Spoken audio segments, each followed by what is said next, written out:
വേനൽ ചൂട് കടുത്തതോടെ വൈദ്യുതി ഉപഭോഗം ചരിത്രത്തിൽ ആദ്യമായി റെക്കോർഡ് നിലയിലെത്തി. പ്രതിദിന ആവശ്യകത 6000 മെഗാവാട്ട് കടന്ന പശ്ചാത്തലത്തിൽ സ്ഥിതിഗതികൾ വിലയിരുത്താൻ KSEBയുടെ ഉന്നതതല യോഗം ഇന്ന് ചേരും. പവർ കട്ടോ മറ്റ് വൈദ്യുതി നിയന്ത്രണങ്ങളോ ഏർപ്പെടുത്താതെ സാഹചര്യം എങ്ങനെ മറികടക്കാം എന്നതാകും യോഗം പ്രധാനമായും ചർച്ച ചെയ്യുക.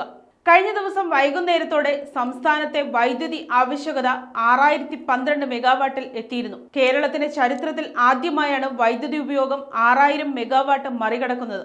ഈ മാസം 13-ന് രേഖപ്പെടുത്തിയ 5933 മെഗാവാട്ടായിരുന്നു ഇതിനു മുൻപത്തെ ഏറ്റവും ഉയർന്ന നിരക്ക്. കഴിഞ്ഞ ദിവസത്തെ മാത്രം ആകെ ഉപയോഗം 112.52 ദശലക്ഷം യൂണിറ്റാണ്. കഴിഞ്ഞ വർഷത്തെ അപേക്ഷിച്ച് പ്രതിദിനം 8 ലക്ഷം യൂണിറ്റിന്റെ വർധനവാണ് ഇപ്പോൾ ഉണ്ടായിരിക്കുന്നത്. വേനൽ കടുത്തതോടെ AC, ഫാൻ തുടങ്ങിയവയുടെ ഉപയോഗം വർദ്ധിച്ചതാണ് ഇതിന് പ്രധാന കാരണം. കൂടാതെ പാചകവാതക ലഭ്യതയിലുണ്ടായ കുറവ് കാരണം കൂടുതൽ പേർ ഇൻഡക്ഷൻ കുക്കറുകളെയും ഇലക്ട്രിക് അടുപ്പുകളെയും ആശ്രയിക്കുന്നതും വൈദ്യുതി ഉപയോഗം കുതിച്ചുയരാൻ കാരണമായിട്ടുണ്ട്.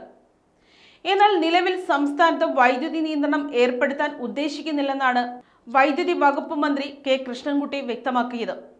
ആഭ്യന്തര ഉൽപാദനം പരമാവധി വർദ്ധിപ്പിച്ച് പ്രതിസന്ധി നേരിടാനാണ് സർക്കാർ ലക്ഷ്യമിടുന്നത്. എങ്കിലും ലോഡ് വർദ്ധിക്കുന്നത് മൂലം പ്രാദേശികമായി ചിലയിടങ്ങളിൽ വൈദ്യുതി തടസ്സങ്ങൾ ഉണ്ടാകാൻ സാധ്യതയുണ്ട്.